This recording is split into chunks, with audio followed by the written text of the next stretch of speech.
Yeah, so this is the Triton C. So it's 100 kilowatt wave energy converter. So wait, how does it work and where is it going and what's it going to do there? So the Triton C is what's known as a two-body wave energy converter.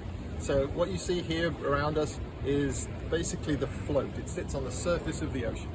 And then hanging beneath this is a large ring-shaped structure. That's big and heavy and fairly dumb, just literally hangs there on 3 lines. So those 3 lines connect from the ring to 3 drivetrains in the float. There's one here at the front, there's one here, there's one here. Those are the hatches.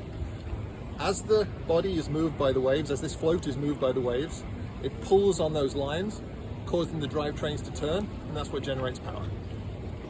And so what are you trying to test? And then assuming the test goes really well, like what kind of thing could it power just at this scale? Yeah, of course. So let me answer the last one first. So 100 kilowatts, that would power about 25 houses. So it's not a great deal, but this system is designed specifically for remote communities, isolated communities that've got good ocean resource, but maybe they don't really have easily accessible power. Either they've got poor access to power or they've got very expensive power because they're having to fly in diesel or something like that. The other part of that question, you were asking, sorry, repeat the first. Well, what are you looking to test? Like what's the best case scenario here? Yeah, so what we're trying to do is prove the system. It's really a functional demonstration. We've done an extensive amount of numerical modeling on the system so that we think we know exactly how it's going to work. But when you go to the ocean, that's a very different situation. So we're really trying to go there and just check that it matches our prediction and prove that we have the ability to make it work as we intended.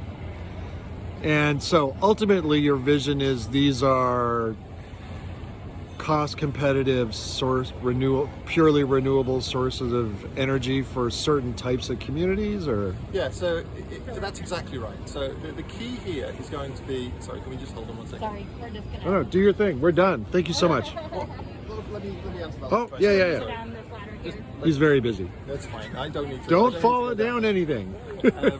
So it's important to remember that the Triton C is a small wave energy device. Ultimately, Oscilla is looking to commercialize utility scale wave energy, which is like megawatt scale and higher. This is 100 kilowatts, which is actually a lot smaller. And when you go smaller, the cost of the energy increases. It's the same with any project. You build smaller, you get more expensive energy. So this is specifically designed to compete with those niche areas that get very high cost of energy or have poor energy security, or they have some other means where this makes sense. It's not going to be cheap power from this system. Once we go to megawatt scale, which we already have on the drawing board, then it gets a lot more affordable. Good luck. Thank you very much.